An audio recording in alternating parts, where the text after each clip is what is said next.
এই মুহূর্তে যে খবরের দিকে নজর রাখবো, নিখোঁজ যুবকের দেহ উদ্ধারে উত্তেজনা দুর্গাপুরে। সরাসরি সেই ছবি আপনাদের দেখাচ্ছি। দুর্গাপুরে নিউ টাউনশিপ থানা ঘেরাও করে বিক্ষোভ, থানা লক্ষ্য করে এলো পাথারি ইট। বিক্ষোভকারীদের যে ছবি আপনারা দেখছেন, নিউ টাউনশিপ থানা ঘেরাও করে বিক্ষোভ, নিখোঁজ যুবকের দেহ উদ্ধারে উত্তেজনা দুর্গাপুরে।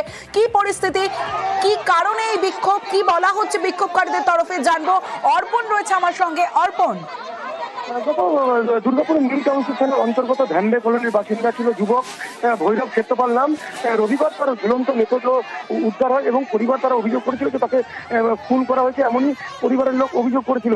এবং তারপরেই কিন্তু সর্ব এলাকাবাসী এবং আজ ময়নাতদন্তের পর মৃতদেহ নিয়ে থানায় যখন যায়, কারণ তারা তাদের একটাই দাবি যে পরিবার এবং যারা স্থানীয় তারা পরিচিত রয়েছে তাদের দাবি যে অবিলম্বে কিন্তু যারা এই ঘটনায় জড়িত তাদেরকে গ্রেফতার করতে হবে।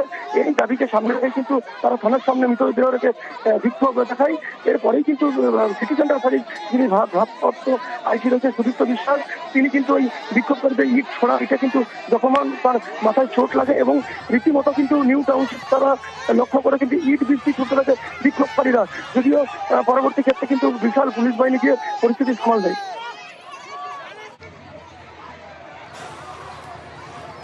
যে ছবি আপনাদের দেখাচ্ছে, নিখোঁজ যুবকের দেহ উদ্ধারে উত্তেজনা দুর্গাপুরে, থানা লক্ষ্য করে এলো পাথারি ইট। বিক্ষোভকারীদের ইটের আঘাতে মাথা ফাটলো সিটি সেন্টার ফাঁড়ির আইসির। এই মুহূর্তে ঠিক কি পরিস্থিতি, আরো আপডেট নেব। অর্পণ রয়েছে আমার সঙ্গে।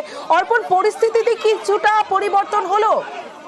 দেখো, একেবারেই কিন্তু বারবার কিন্তু মৃত যুবকের তার পরিবার এবং বন্ধু বান্ধব এবং আত্মীয় স্বজন যারা রয়েছে তারা কিন্তু তারা আগামীকাল থেকে তারা বলেছেন যারা এই ঘটনায় যুক্ত বেশ কয়েকজনের নাম তারা বলেছিলেন হয়তো তাদেরকে গ্রেফতার করতে হবে।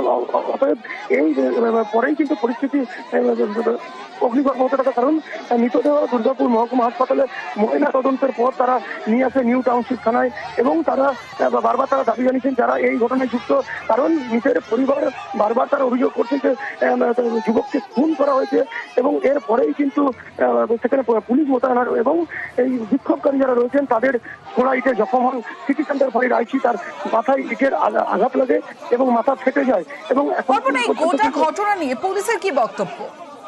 এখনো পর্যন্ত এই ঘটনা নিয়ে কিন্তু পুলিশের তরফ থেকে যেটা জানানো হচ্ছে যে পরিবারের তরফ থেকে কিন্তু কোনো লিখিত অভিযোগ দায়ের করা হয়নি, কারণ তারা বারবার মৌখিকভাবে জানিয়েছেন।